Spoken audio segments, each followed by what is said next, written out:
La situation à Gaza maintenant, notre éditorialiste Slimane Zeguidour nous a rejoint. Bonsoir Slimane. Bonsoir. On va s'intéresser à la faim, l'utilisation de la faim comme arme de guerre à part entière. C'est l'accusation portée contre Israël par l'ONU et l'Union européenne par la voix du chef de la diplomatie européenne, Josep Borrell.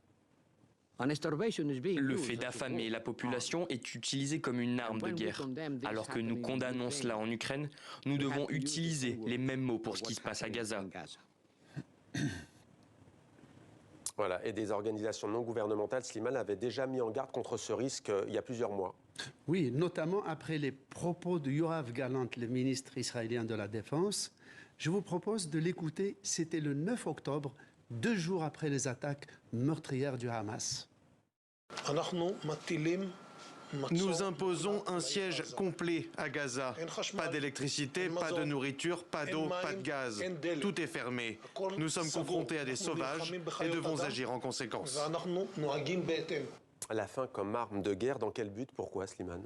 Alors, depuis le temps qu'on l'utilise, elle vise plusieurs buts selon les cas. Par exemple, contraindre l'adversaire à capituler, ou alors pousser la population à se soulever contre ses dirigeants pour les renverser, ou encore à contraindre une population à quitter son propre territoire, ou alors, suite à des privations délibérées de nourriture, amener à détruire à petit feu une partie ou la totalité d'un groupe humain. Et la guerre par la faim, Slimane, c'est vieux comme le monde?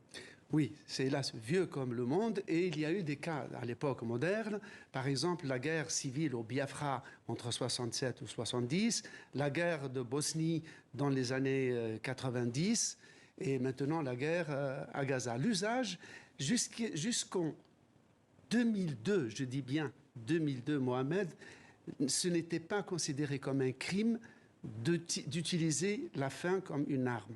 C'est seulement le statut de Rome qui fonde la Cour internationale, la Cour pénale internationale, qui en 2002 institue la privation délibérée de nourriture non seulement comme un crime, mais qui pourrait être qualifié de châtiment collectif, voire même de génocide. Et est-ce qu'il y a une singularité concernant Gaza?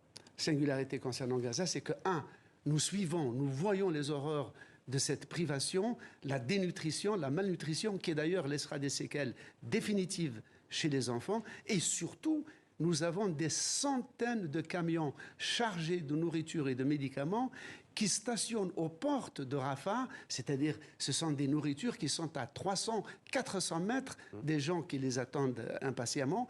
Et à cause de l'interdit que pose Israël sur l'entrée de ces ravitaillements, eh bien, la population en reste privée. Merci Slimane pour toutes ces précisions.